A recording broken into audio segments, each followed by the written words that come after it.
Hello viewers, स्वागत है आप सभी का मेरे यूट्यूब चैनल स्कूल ट्यूशन गुरुजी में। आज हम बात करेंगे वर्कशीट 1 की। ये साइंस सब्जेक्ट की वर्कशीट है, 9 सितंबर के लिए जारी की गई है।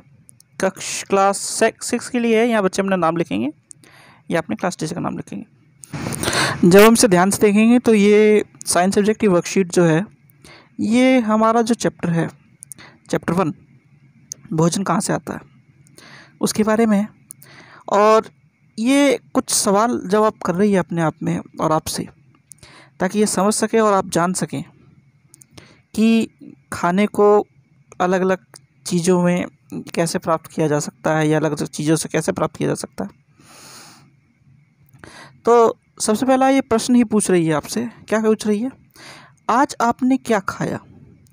तो आज आपने जो खाया हो वो सारी चीज़ें लिखनी है यहाँ पे आपको। आपने सुबह ब्रेकफास्ट में क्या खाया था, फिर दोपहर के खाने या लंच में क्या खाया था, और शाम के खाने या रात के खाने डिनर में क्या खाया था, वो सारी चीज़ें आप यहाँ लिखिएगा। ठीक है।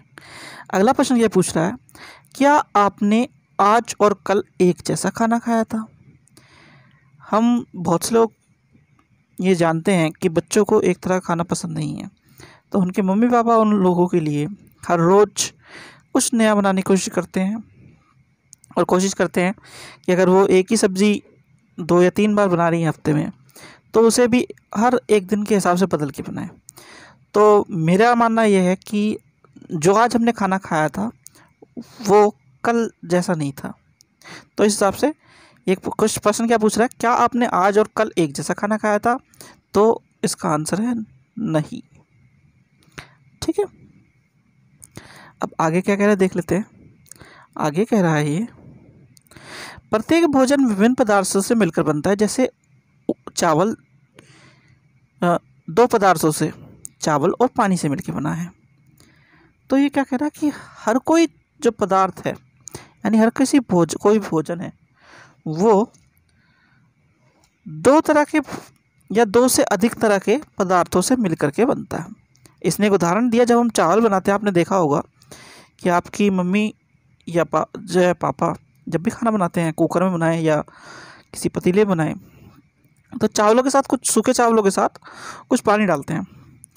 तो कुकर में जब बनाते हैं तो कुछ टाइम बाद वो अपने आप उसमें पानी ख़त्म हो जाता है, और जो पतीले में उबालते हैं या वो किसी खुले बर्तन में उबालते हैं, तो उसमें से मांड फेंक देते हैं, चावल को रख लेते हैं। तो चावल किन 2 पदार्थों से मिलके बना? चावल 2 चीज़ों से मिलके बना, पानी और चावल अपने आप से। ठीक है। ऐसे ही नीचे कुछ चीज़ें दी हुई है इसने, उसे देख लेते हैं ज़रा। अब पहली चीज़ इसने पूछी है, रोटी डैश और डैश से बनती है। तो रोटी आटे और पानी से मिलकर के बनती है। ठीक है बच्चों। फिर है खीर, डैश डैश और डैश से बनती है। खीर किससे बनती है? खीर चावल, दूध और किससे? चीनी। चीनी से मिलकर के बनती है। ठीक है। खीर किससे बनती है? चावल, दूध और चीनी से। ठीक। इसी तरह ये क्या कह रहा है आगे? अब ये पूछ रहा है, अपने घर में किसी बड़े व्यक्ति से पूछिए कि छोले भटूरे बनाने के लिए उपयुक्त सामग्री क्या है। तो अब ये आपको टास्क दे रहा है। चलो अच्छा, थोड़ा सा हिंट मैं देता हूँ आपको, और इसके बाद इस टास्क को आप खुद कंप्लीट करिएगा कि छोले भटूरे बनाने के लिए क्या क्या चीज़ चाहिए। तो हिंट क्या है मेरा? सबसे पहले तो छोले भटूरे बनाने के लिए आपको छोले चाहिए। ठीक है। छोले के साथ पानी, मसाले अलग अलग तरह के, है ना, और थोड़े से आलू उबले हुए, ये सब चीज़ें चाहिएंगी। भटूरे बनाने के लिए आपको क्या चाहिएगा? मैदा चाहिएगा और दही, इस तरह की चीज़ें चाहिएंगी। तो ये आप अपने बड़ों से पता कीजिएगा कि आपको इनके लिए क्या क्या चाहिएगा। ठीक है बच्चों। तो ये तो हो गई बात किस चीज़ की, कि एक जो भोजन का पदार्थ होता है वो कितने चीज़ों से मिलकर बनता है। आगे है, बच्चों हम अलग अलग समय पर अलग अलग तरह के खाने की चीज़ें खाते हैं। अपनी सबसे पसंदीदा खाने की चीज़ों के बारे में सोचिए। तो ये भी आपका टास्क है कि आपको क्या अच्छा लगता है। बहुत से बच्चे हैं उन्हें हर वक्त तीखा खाना पसंद है, जैसे नमकीन हो गया, सैंडविच हो गया, बर्गर हो गया, पास्ता हो गया, पिज़्ज़ा हो गया, इस तरह की चीज़ें। बहुत से बच्चे ऐसे हैं जिन्हें घर का खाना पसंद है, जैसे रोटी सब्जी हो गया, दाल चावल हो गया। आपका ये जो उदाहरण दिया है, जो नीचे मैंने आपको बताया था अभी कि आप किसी बड़े से पढ़ करके बताइएगा, छोले भटूरे हो गया, इस तरह की चीज़, राजमा चावल हो गया। तो आपको जो पसंद आए उसको क्या करना, आप जैसे क्रम संख्या लिखी है, फिर खाद्य पदार्थ, फिर सामग्री, और एक उदाहरण दिया आपका हलवा।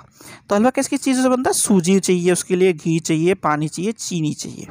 ठीक है, इस तरीके से आपको लिखना है। तो अब मैं आपको जो पहले मैंने बताया था ना कि कौन सा पदार्थ किस खाद्य सामग्री से बनता है, ऐसा ही एक उदाहरण देता हूँ। हमने जो देखा था क्या, खीर। हमने देखा था खीर। खीर किस किस किस खाद्य सामग्री से बनती है? तो यहाँ पे हमने लिख दिया खीर। ठीक है, और खाद्य सामग्री जब हम लिखेंगे तो वो है चावल, दूध और चीनी। ठीक है, इसी तरह से आपको 4 और नाम लिखने हैं। ठीक है, ये तो मैंने आपको उदाहरण दिया, इसको मत लिखना आप। आपको जो अच्छा लगता हो बच्चों वो लिखना आप ध्यान से। ठीक है ना, आइए तो आगे बढ़ते हैं। ये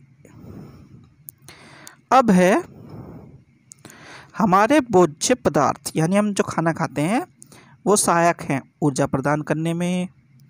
अब ये क्या बता रहा है कि हमारे भोज्य पदार्थ किस किस काम आते हैं? हमारे ऊर्जा प्रदान करने में, हमारे शरीर की वृद्धि में, शरीर के टूट फूट की मदद में, और रोगों से हमारी रक्षा करने में। अब कैसे है, एक बात समझ लीजिए।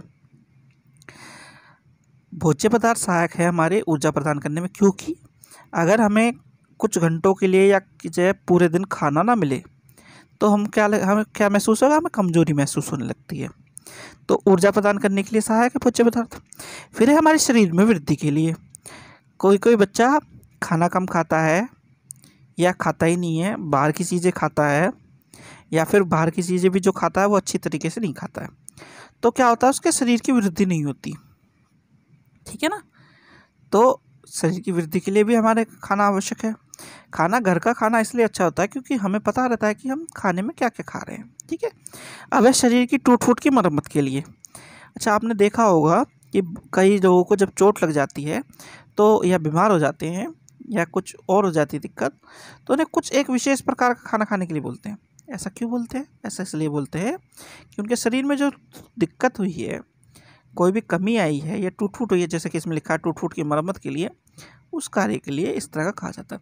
अब रोगों से हमारी रक्षा करने के लिए, एक स्वस्थ तन में एक स्वस्थ मन का निवास होता है। ये सबको पता है, ये सबको सुनने को मिलता है। ऐसा इसलिए होता है कि हमारा शरीर जो है हमारे मन की तरह एक निर्मल वस्तु है। अगर ऐसा है वो तभी हो सकता है जब रोगों से हमारी रक्षा हो, क्योंकि अगर वो रोगी रहेगा मन, तो मन स्वस्थ नहीं रहेगा और शरीर भी स्वस्थ नहीं रहेगा। तो रोगों से हमारी रक्षा के लिए हमारा भोजन का अच्छा होना आवश्यक है। ठीक है, ये तो हो गया आपके प्रश्न पूरे से। अच्छा, अब एक आखिरी प्रश्न बचता है। क्या कह रहा है ये? आइए उत्तर देने की कोशिश करें कि यदि आपको आपकी पसंदीदा खाने की चीज़ बनानी हो तो आपको किन किन आवश्यक सामग्रियों की ज़रूरत होगी। ठीक है, तो जैसे ये वाला क्वेश्चन था ऊपर, कौन सा, कि किसी बच्चे को छोले भटूरे पसंद है तो उसे क्या क्या उपयुक्त सामग्री चाहिएगी, वो नीचे लिख देगा। सेम यही है, तो आपको क्या क्या पसंदीदा चीज़ें खानी है, खाने की चीज़ बनानी हो आपको, उनके बारे में लिखना। तो इसमें कम से कम आप 2 चीज़ों के बारे में लिखिएगा। ठीक है, 2 वो चीज़ें जो आपकी पसंदीदा चीज़ें हों और आपको अगर बनानी हो तो उनके लिए क्या क्या आवश्यक सामग्री है उसके बारे में लिखिएगा। ठीक है बच्चों, इसे ध्यान से करिएगा, ध्यान से समझने की कोशिश कीजिएगा। ठीक है, ये आपका पाठ 1 या अध्याय 1 है आपकी पाठ्य पुस्तक का, NCERT का। ठीक है बच्चों, तो इसे ध्यान से कीजिएगा। ठीक है, अगर वीडियो अच्छी लगी हो तो वीडियो को लाइक करें, शेयर करें और चैनल को सब्सक्राइब करें। ठीक है, थैंक यू।